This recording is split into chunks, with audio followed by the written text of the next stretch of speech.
Conditioner නැති හිසකෙස් වල පනාව හිරවුණා tough conditioner ගෑවූ හිසකෙස් මතින් පනාව ලේසියෙන් ගමන් කරනවා. Tough conditioner. Elephant house cream soda හැමදාමත් යෞවනයේ පොපියන චමත්කාරය.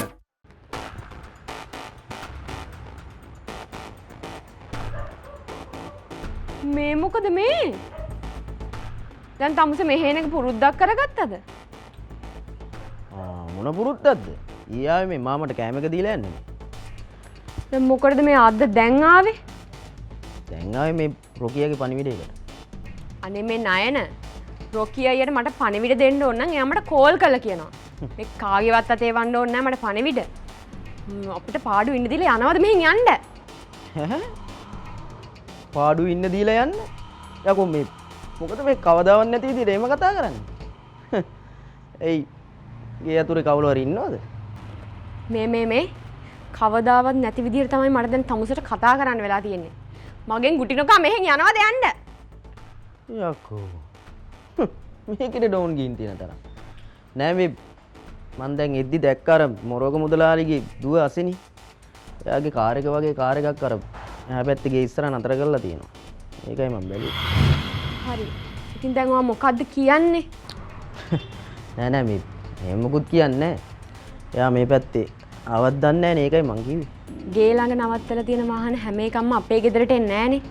අනික එක වගේ වාහන එකක් නෙවෙයිනේ තියෙන්නේ. අපේ ගෙදරට වාහනයක් ආවොත් අපේ මිදුලේ නවත්තන්නේ. අන්න එහෙම නවත්තලා තියෙන වෙලාවක ඔයා ওই ටික මගෙන් අහන්න. හරි. ඒ වුණාට සමහරු මෙහෙට එන්න ඕමනාවෙන්ම වාහනේ පාරේ නවත්තලා හොර පාරෙන්ම මෙහාට ආවත් දන්නේ නෑනේ. ඒ මොකටද කවුරුත් අපේ ගෙදරට හොර පාරෙන් එන්නේ? නෑ ඉතින් මේ සම්බන්ධතා නෑ කියලා කට්ටිය සම්බන්ධතා පවත්වන්න මේ පැත්තට එනවත් දන්නේ නෑනේ. එහෙම කියන අය තමයි මේ අපේ කල්පන මහත්තයාව බඳින්නත් ඉන්නේ. මම ඉතින් කල්පන මහත්තයාට වැඩ කරන කෙනානේ. ඒකයි මම මේ බැලුවේ. දැන් බලාගත්තද ඔයා? ඈ? අයි ගේ ඇතුලේ සර්ච් කරන්නත් ඕනේද? මේ නයන ඔයාගේ සැක සංකා දුරු කරගත්තා නම් දැන් මෙතනින් යනවද යන්න? ඈ?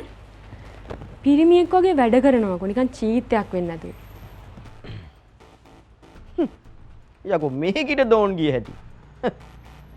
එයි. ඇත්තටම ඉන්නවත් දන්නේ නැහැ කවුරු හරි. ඩෝන් යන්න මම අර වැටේ තියෙන පොල්ලක් කඩලා තමුසට ගහන්න කලින් යනවද යන්න මෙතනින්?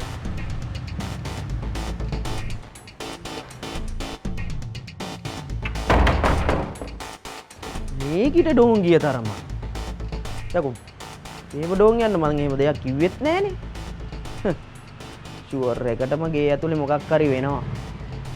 ඒක තමයි. බලමුකෝ. අපිත් ඉන්නේ මෙහෙනේ. බලාගමු. කියාද? අහුණනේ කියපු දේවල් ඔය මං ඇතුලේ ඉන්නවා කියලා හිතාගෙන තමයි ඔච්චර හයියෙන් කියෙව්වේ. ඔයත් මට යන්න දුන්නේ නැහැ නේ අසෙනි. ඔකට කන පැලෙන්න දෙයක් ගහලා එළියට දාන්න. එහෙම නනෝක එන්නේ නැහැ මේ. ඒ ගහන්න පාමයි අයියේ. හේයි. බොරුවට රණ්ඩු කරගන්න යන්න ඕනේ නෑනේ. ඔව් අයියේ. ඔය චීත්තත් එක්ක රණ්ඩු කරලා තියා කතා කරලත් වැඩක් නෑ. ඔව් කතා කරලා නම් වැඩක් නෑ. හැබැයි නංගි තමුසෙත් මෙයාට වග කියන්න ඕනේ. හරි? මම මොකටද වග කියන්න ඕනේ අයියේ? වග කියන්නේද? නංගි කොහොමත් උන් එක්ක අපි අයිය හොඳ අයියක් තිබ්බේ නෑනේ. තමුසේ තමයි මේ ගෙවල් වල රින්ගලා උන් එක්ක කතා බහ කරලා උන්ව මෙහෙට ගෙන්න ගත්තේ. උන් නැත්නම් මෙහා මිනිස්සු නෙමෙයි. අනේ අයියේ මේ මං එහෙ ගියේ තාත්තට එහෙ යන්න ඕනේ කියපු නිසා. අනික මං කීප වතාවක් එහෙ ගියා තමයි. ඒත් ඉතින් ඒ තාත්තගේ පණිවිඩ අරගෙනනේ. මම මේ මොන දේ කළත් මමනේ වැරදි අන්තිමට. ඔව්. තමුසෙට එහෙ යන්න වෙන කිසිම හේතුවක් තිබ්බේ නෑනේ. මෙයාට කිසිම හේතුවක් තිබ්බේ නෑ එහෙ යන්න. අයියේ සෙනුරියක්කට හැම එකටම බයින තියාගන්න එපා. මෙයාට බනින්න ඕනේ අසෙනි. මොකද ඔයාත් දන්නවා හොඳටම දන්නවා මේ උන් දේවල්. දැන් අරුන් ඇවිල්ලා මේ බය නැතුව මේ කෑ ගහන්නේ මෙයාලගේ වැරදි නිසා. මෙයා යාට උඩගෙඩි දෙන්නේ. අනේ මන්දනංගි මට නම් තේරෙන්නේ මම මොන දේ කළත් මේ ගෙදර මිනිස්සුන්ට වැරදි. මේ ගෙදර කීයක් නම් දේවල් මං කරනවද? කිසිම හොඳක් තියනවද කිසිම කෙනෙක්ගේ? මොන දේ කළත් මං වැරදීනේ. මට නම් මේ ගෙදර එපා වෙලා තියෙන්නේ. මං යනවා යන්න කොහෙ හරි. සෙනුරියක් මොකද්ද මයි අයියා හැම වෙලේම මේ ළමයට කෑ ගහන්නේ? පව්. අසෙනි මං කෑ ගහනව නෙමෙයි මං ඇත්ත කියන්නේ. දැන් අරු මේ ඇතුළට આવුත් මොකද වෙන්නේ? මං නිකන් ඉන්නවද? මං බලන් ඉන්නවද? කන්න පැලෙන්න දෙයක් ගහලා එළියට දාන්නේ. ඔයත් වැරදි මට යන්න දුන්නේ හරි හරි තරහ ගන්න එපා ඉතින්. දැන් ඒක වෙලා ඉවරයිනේ. මේ අපි කොහෙද හරි යමු. මේ මහයයි ආපහු මෙහෙම ප්‍රශ්න වෙනවා නම් මම මෙහෙට එන්න නැතුව ඉන්නම්. හසිනි මං එහෙම කිව්වා නෙමෙයි. මම කිව්වේ අපි මැටි නංගි අපිට ඇති කරන ප්‍රශ්න ගැන. මෙයා තමයි නයන්ලාව කරෝඩින් තියාගෙන උන්ට අපේ වැරදි කිය. ඔය දැන් මොකක් කර දෙයකට ඔය තරහ වෙලා ඉන්නේ. ඒකයි ඔය වෙස් පෙරලගෙන ඉන්නේ. හරි මහයයි දැන් ඇති. ඔච්චර කේන්ති ගන්න එපා ඉතින්.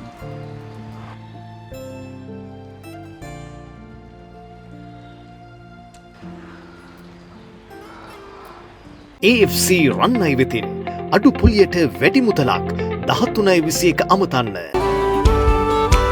ගුණ පරපුරක සහතිකය ඇංක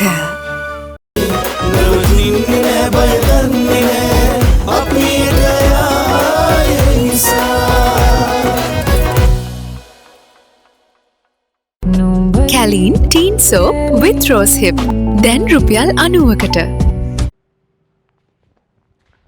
හල්ලෝ ගයිස් අද කට්ටිය වේලාසන ඇවිල්ලා වගේ. කට්ටියම නෑ බං ඉතින් මන්නම් ඔන්න යාව. උදේ හයරකට තිබ්බ ඒකත් ගාගෙන මේ පැත්තට ආවා.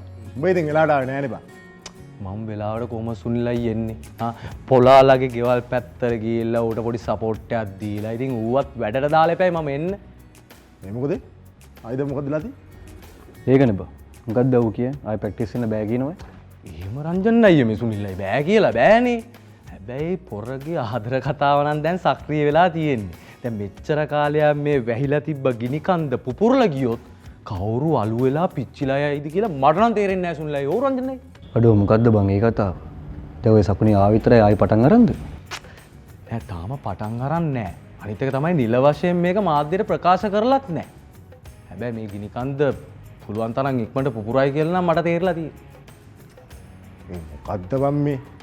දැන් මේ හරි අපූර්වට නැගගෙන ඇවිල්ලා බෑන්ඩ් එකටත් කැමති වෙච්ච වෙලාවේ මූ ආපහු වැඩේ අල කරගන්න තමයි බං ඔය හදන්නේ. දැන් ඔය චාලි අංකල් කැමතිනේ අරකයි මේකයි සකුණගේ ජීවිතේට බලපානවා කියලා නේද ඔක නැවැත්තුවේ. දැන් ආයි මොකද්ද බං? මෙහෙමනේ සුනිල් අයියා මේවා ඇවිල්ලා තරුණ ජීවිතනේ අප්පා. ඔය තරුණ ජීවිත ආදරය කරනකොට ඔය ආදරෙත් එක්ක අර හැඟීම් ඉස්මතු වුණාම සුනිල් අයියේ ගිනි කන්දක් පිපුරුවා වගේ තමයි ඉතින්. රංජන් අයියේ උගේ ටෝක් එක බලන්න. දැන් මේ උඹ කියන්නේ මේ අපි වයසයි කියලා. අයියෝ එහෙම කිව්වේ නෑනේ අප්පා. මේ රංජන් අය පොඩ්ඩක් මෙයාට තේරුම් කරන්නකෝ අනේ. පොඩි ළමයි වගේ. නෑ බං දැන් මේකනේ කේස් එක සුන්ලා. හරිද? දැන් මචං අපි පොලා ඇවිල්ලා සංවේදී මිනිස්සෙක්. සංවේදී කියන්නේ සංවේදීත් නෙවෙයි ඇවිල්ලා අති සංවේදී මිනිස්සෙක්. හරිද?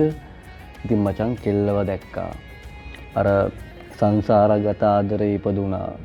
ඔන්න ප්‍රශ්නේ පටන් ගත්තා. ඒක නුනේ. අන්න ඔයා තේරුම් ගත්තා. සුනිල් අය දැක්කම රංජන් අය තේරුම් ගත්තා. මෙහෙමනේ රංජන් අයියේ ඔය ආදර කතා ගැන දන්න මිනිස්සෙක්ගෙන් පොඩ්ඩක් ගිහිල්ලා පොඩ්ඩක් ඒ ගැන අහලා පොඩි එක්ස්පීරියන්ස් එකක් ගන්න ඕනේ. එතකොට තමයි මේ හැමදේම තේරෙන්නේ නැද්ද? ඈ? හරි. අනේ නිකන් ඉඳපන්. මේ ආදර සම්බන්ධي.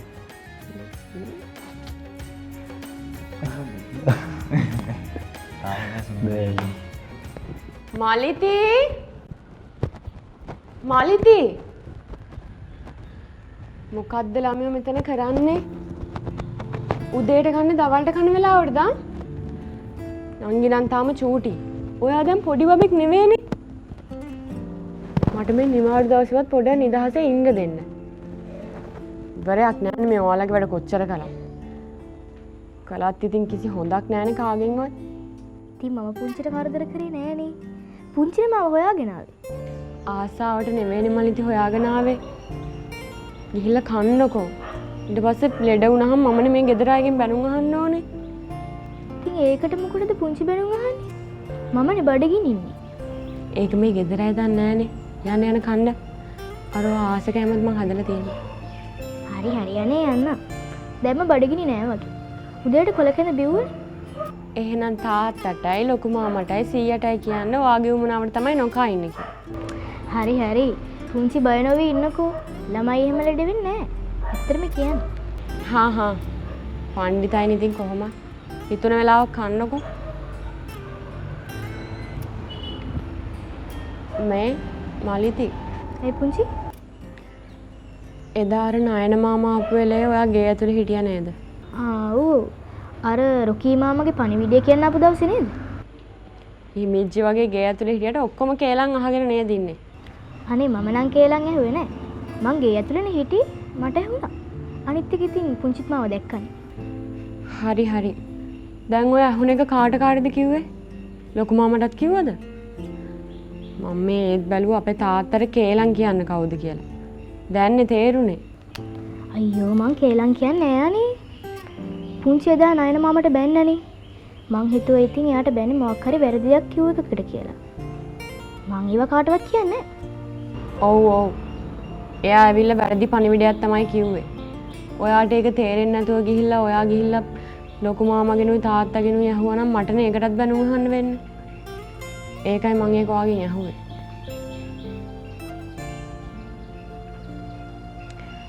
හරි හරි. දැන් ඕවා හිතන්න ඕනේ නැහැ. ආයේ ඒක එහෙම කාටවත් කියන්න එහෙම එපා. දැන් එන්නකො මාත් ගිහිල්ලා කන්න. යා මං එන්න.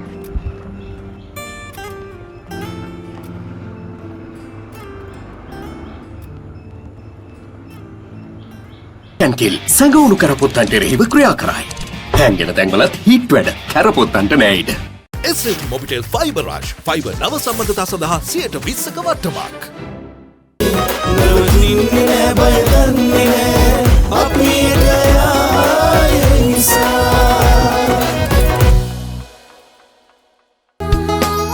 සොබා ගුණයෙන් පෝෂණීය කෙස් කලඹකට කුමාරිකා hair oil. Ancopedia Pro School Champs. අලුත් ලෝකෙ ජය ගන්න. නව ඇක්ස් ෂේවිං අත්පගාන්න එතන ස්මූත් ෂේව් එකකට. මං ඌ ගැන දන්නවනේ බා. ඌට මොකක් හරි ප්‍රශ්නයක් වුණාට පස්සේ ඌ මුලින්ම දුවන් ඉන්නේ මෙහෙට බා. ඇවිල්ලා මාත් එක්ක උතන්ට වෙලා වාඩි වෙලා කුටු කුටු ගා ඉන්නවා. මම උඹලට කියන්නේ මේ පාර නම් ඌට වැටෙන්න දෙන්න බෑ මචං. වැටෙන්න දෙන්න නම් බෑ. අන්ජන් අයි අපි ඌට වැටෙන්න දෙන්නේ නෑ අනේ. අපි මේ ඌට ෆුල් සපෝට් එක දෙනවානේ. ඌත් දැනගන්න ඕනේ බොසා මේ ෆුල් සපෝට් එක ඌ අරගන්න. අපිට බලෙන් දෙන්න බෑනේ. නෑ මේමයි බා. ඌ උඹේ යාළුවනේ. හරිද? උඹට තමයි ඌ හැන්ඩ් කරන්න පුළුවන්. අපි කියන දෙයක් ඌවන්නේ අපිට එක් කරන්න බෑ. අනිත් එක මචං ඌ අපිත් එක්ක කතා කරන්නේ. මල්ලි ඉස්සර නම් ඌ ඇවිල්ලා මාත් එක්ක හැමදේම මෙතන කියව ඉන්නවා. හරිද? ඊට පස්සේ මචං අර බෑන්ඩ් එකේ කේස් එකෙන් පස්සේ ඌ මාත් එක්ක මුකුත් වැඩිය කතා කරන්නේ නැහැ. මල්ලි උඹට එහෙම නැහනේ. දැන් උඹත් එක්ක පොලා ගොඩක් දේවල් කියනවනේ කතා කරනවනේ. හරිද? ඔබ පොඩ්ඩක් බලපන් ඌත් එක්ක කතා කරලා පොඩි බැලන්ස් එකක් ගහගන්න. දැන් ඔයා මොකද්ද බැලන්ස් කරන්න කියන්නේ? නෑ මට වචනේ වැරදුනා. බැලන්ස් කරන්නේ මං කියන්නේ ඔබ ගිල ඌත් එක්ක කතා කරපන්. හරිද? කතා කරලා අහපන් ඌ සකුණට ඇත්තටම ආදරේද කියලා. ආදරේ නම් ඉවරයිනේ බා. අපි චාලි අංකල් එක්ක කතා කරා. මේක වෙන විදියක් බැලුවා. වැඩේ ඉවර කළා දෙන්න. රංජන් අයියෝ ඌට ගිහිල්ලා ඕක කියනකොට ඌ මොකද්ද කියන්නේ? උඹලට මේවා ගැන තේරෙන්නේ නෑ. උඹලට මේවා වැඩක් නෑ නම්මනම් කියලා කතන්දර ලොට් එකක් කියනවා. හරි බං. දැන් ඌට දෙයියනේ කියලා රස්සාවකුත් තියෙනවනේ. අපේ බෑන්ඩ් එකත් මචං තව ඉස්සරහට ගිහිල්ලා හරි ගියාට පස්සේ අවුලක් නෑනේ. ඒක තමයි බං මම මේ කියන්නේ. මේක ඉක්මනට ගොඩ දාගමු කියලා. දැන් කවුරුත් අහනවද කියහන්කෝ කියන එක. ඔන්න ඉතින් බලන්නකෝ ඒකෙත් ඇති. අපි ඒවට බැනුම් අහන්නත් ඕනේ. රංජන් අයියේ, සුනිල් අයියේ මට ඕනෙත් මේ මහන්සිලා මේ බෑන්ඩ් එක කොහම හරි ගොඩ දාන්න. එහෙමද? ඔව්. හරි. දැන් මට ඔබ මේ බෑන්ඩ් එක ගොඩ දාන්න ඔබ මහන්සි වෙන කාරණා තුනක් කියපන්කෝ මට. පුළුවන් නම් තුනක් කියපන්කෝ. දැන් ඔබ ප්‍රැක්ටිස් වෙනවද?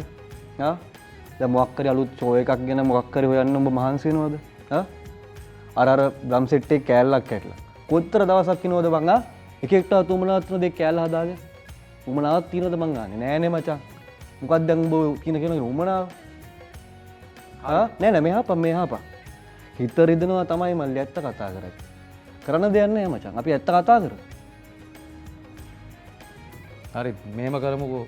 මම දැන් යනින් ගමන් ඩ්‍රම් සෙට් එකේ කෑල්ල අරගෙන ගිහිල්ලා හදාගෙන අරන් එන්න. දැන් කොහොමත් අපේ තිසංකයි හවසට එනවනේ අයියේ.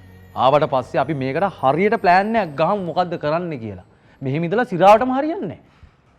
ඒ තමයි බම් මාත් මේ කට කැඩෙන එකන් කියන්නේ. කොයි එකෙක්වත් කනකට ගන්න නෑනේ. ඒ උනාට ඉතින් ඔක්කොම බැනුම් අහන්න ඕනේ මමනේ. කියනවා සුනිල්ලයි මොනවා හරි.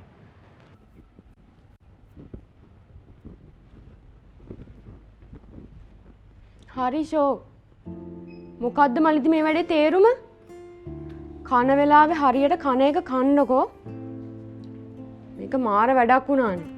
කන්න කියලාත් වඳින්න ඕනේ. ඊට පස්සේ කන්න ගත්තාම පිළිවෙලකට කන්න කියලාත් වඳින්න ඕනේ. හරි හරියනේ. බඩගිනි නැති නිසා මං කෑවේ නැත්තේ.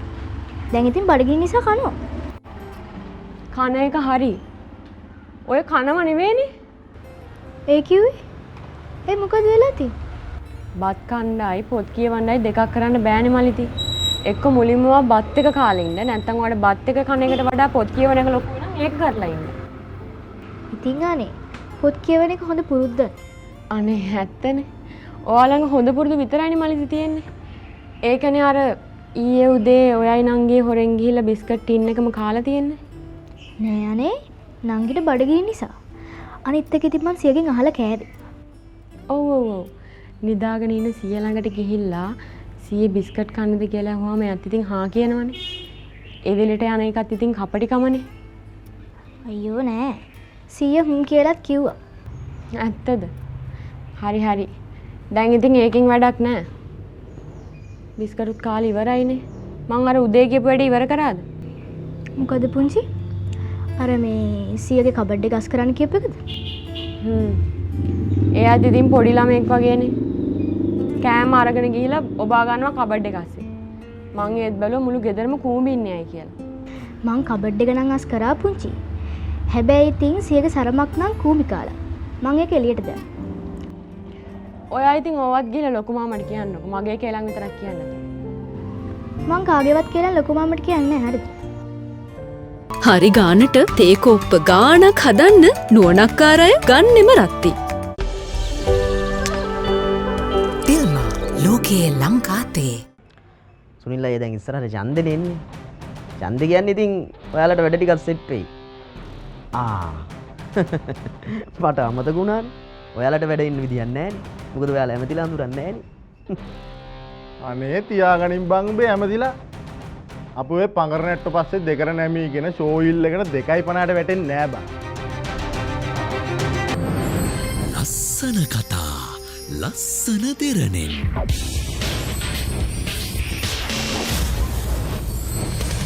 දෙරණ ලස්සන කරන ලස්සන දෙරණ